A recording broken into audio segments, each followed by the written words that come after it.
Hello everyone, Rem619 here.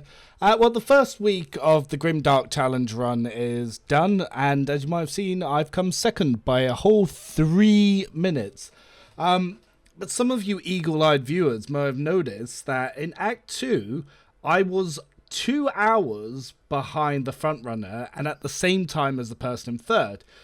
How did I catch up and get 3 minutes behind someone speed running when I was playing blind, might you ask?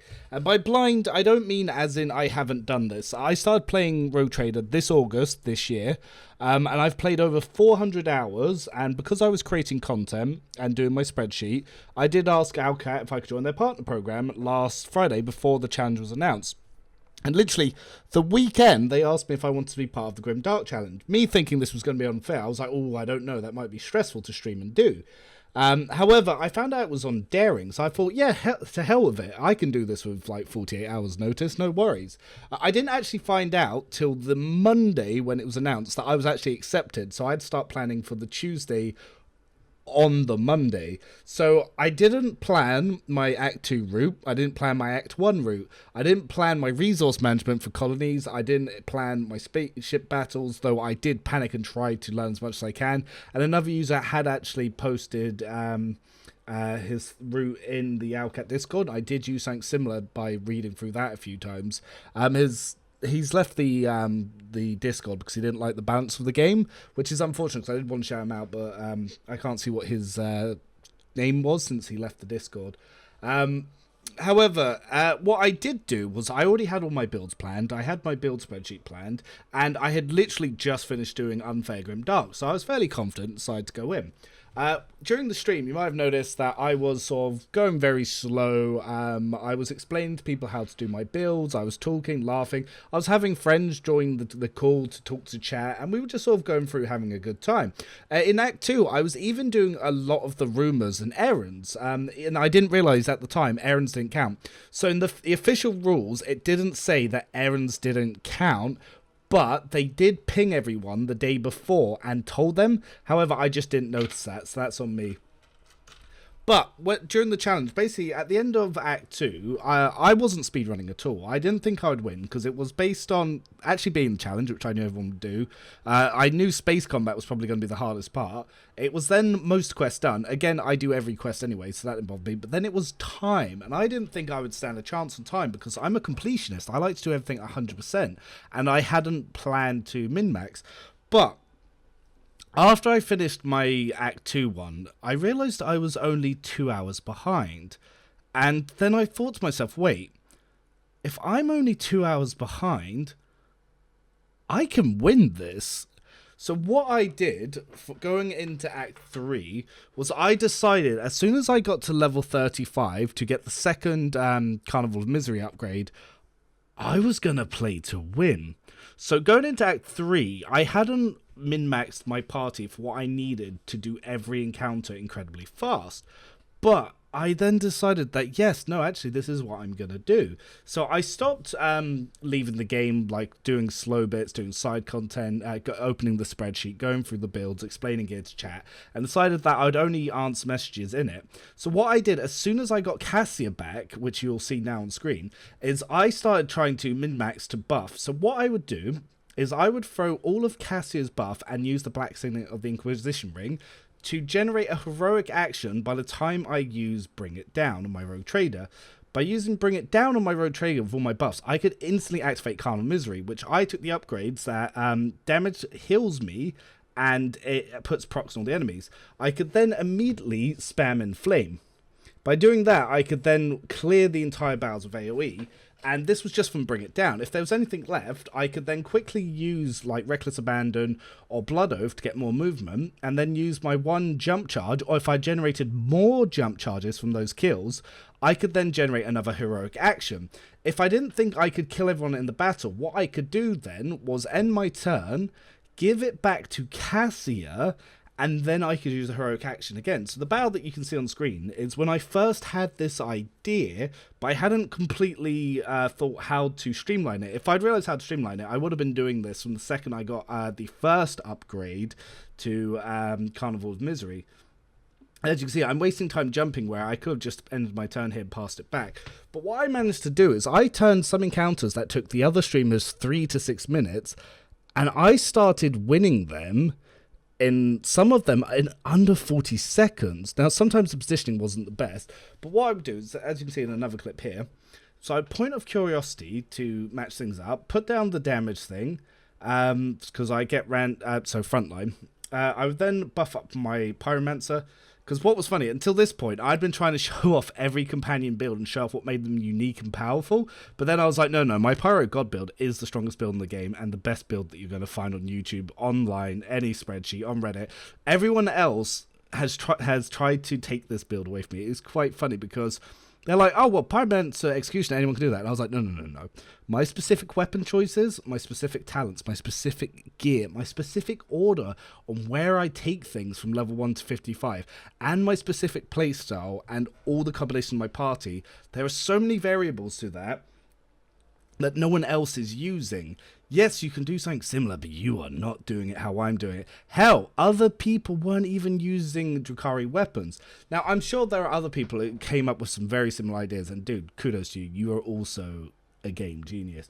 But for me, when I did this, and I realized that I was going up against, like, proper content creators that stream for a living, that make this stuff to make money, and they were going in with the intent to speedrun it.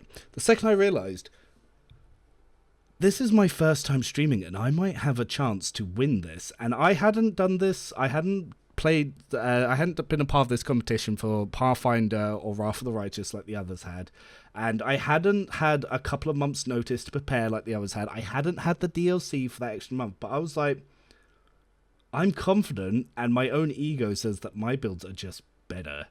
And so, as you can see, I was like, you know what? No, we're in Act 3 now. I've been going really, really slow, but I want to see if I could win this. So then what I started doing is, by min-maxing it all like this, I started just really speeding up. And every battle, I was shaving away at that time, cutting it down, further and further. The longest part, as you can see in this next clip, it was actually just the setup, because once I had took my turn from bringing it down, that's it, I've won. I've won. Unfortunately, I ran into 2 game-breaking bugs that I had to get the developers to fix my save file for. The first one was I bricked my save in the Sire fight. I killed him too quick and too hard, which I'll show in a sec, so I couldn't progress, and that just completely bricked it. I also did the same in Act 5 for Mazrahai. On his quest, I forgot to interact with the dead body before going to the meeting, which bricked it. So once I'd managed to get through to Act 5, I realised I had to beat the game, all of Act 5, in 15 minutes.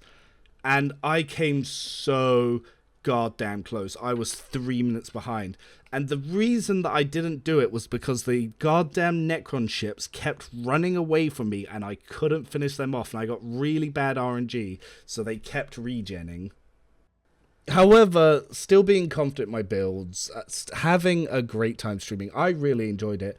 I hope people that were able to come along catch it live, who'll come back and watch later, will have had a good time themselves and been able to learn some things. Because for me, that it wasn't about winning or losing. Like, I didn't go in with the intent to win, and I feel really bad for some of the creators that did go in for the intent to win, and they got wrecked by space combat. It was so unlucky. I won't say his name now, but there was another big streamer it happened to. We were talking about it, and he was an hour ahead of the person that beat me by 3 minutes when he lost his save, and it was so heartbreaking. Obviously, Mortismal's still got time to do his run. Mortismal's going to have a huge advantage that, well, he's seen everyone's times. He can now confirm where all the quests are. He's got extra time to prepare his route and his run, so I wouldn't be surprised if he didn't come in and just beat everyone's time. Because the thing is, if he wanted, he could just copy my build and he could just win. Like, I don't care. Like, if he shouts me out and wins with my build and beats the speedrunners' times, then good on him. Because if I had done this, like, played like this from Act 1, like you'll see here, this is where I bricked my save. See that boss? He's meant to have 2 more phases. Blam, no you bloody don't. Yeah, that bricked my save, got me stuck here. I lost quite a bit of time running around this room trying to work out how to do it. Honestly, if I hadn't bricked my save twice, I probably would have won.